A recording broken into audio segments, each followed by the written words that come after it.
जिस व्यक्ति की आत्मा से सतत शक्ति प्रवाहित होती रहती है उसे सद्गुरु कहते हैं और जिसकी आत्मा इस शक्ति को अपने में धारण करने योग्य है वह शिष्य कहलाता है।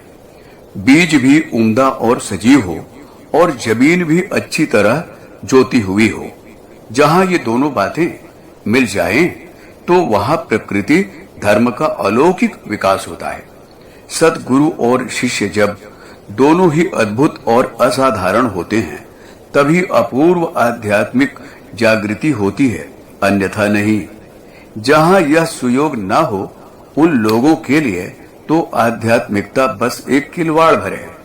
हो सकता है उनमें थोड़ा बहुत बौद्धिक कौतूहल जगा हो अथवा थोड़ी सी बौद्धिक स्पृहा पैदा हो गई हो, पर अभी वे धर्म साम्राज्य की बाहरी सीमा पर ही खड़े हैं।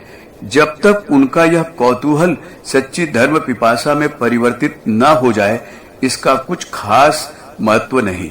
हाँ, प्रकृति का एक बड़ा अद्भुत नियम है कि ज्यों ही भूमि की तैयारी पूरी हो जाती है त्यों ही बीज बोने वाला आना चाहिए, और वह आता भी है।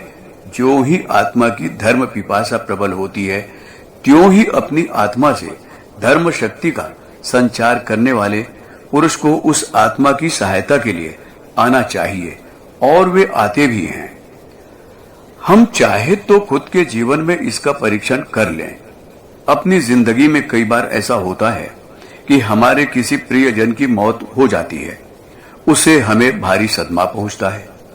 उस समय हमें ऐसा लगता है कि हम जिसे पकड़ने चले थे वही हमारे हाथों में निकला जा रहा है। यकायक पैरों तले से जमीन खिसकती हुई मालूम पड़ती है। आंखों के सामने अंधेरा छाने लगता है। हमें किसी मजबूत और ऊंचे सहारे की जरूरत महसूस होती है। इस समय हमें लगता है कि अब हमें धार्मिक हो जाना चाहिए। थोड़े ही दिनों में वह भाव तरंग नष्ट हो जाती है और हम जहां के तहां रह जाते हैं।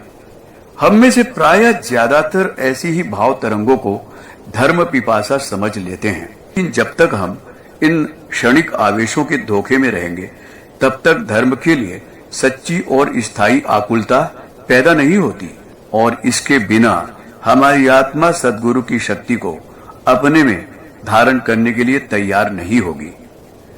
अतएव जब कभी हम में यह भावना पैदा हो कि सद्गुरु मिले फिर भी कुछ न हुआ, तो उस समय ऐसी शिकायत करने के बदले हमारा पहला कर्तव्य यह होगा कि हम अपने आप से ही पूछें, अपने हृदय को टटोलें और देखें कि हमारी धर्म पिपासा यथार्थ है अथवा नहीं, हम अभी तक शिष्य बन सके अथवा नहीं। जीवन पथ के प्रति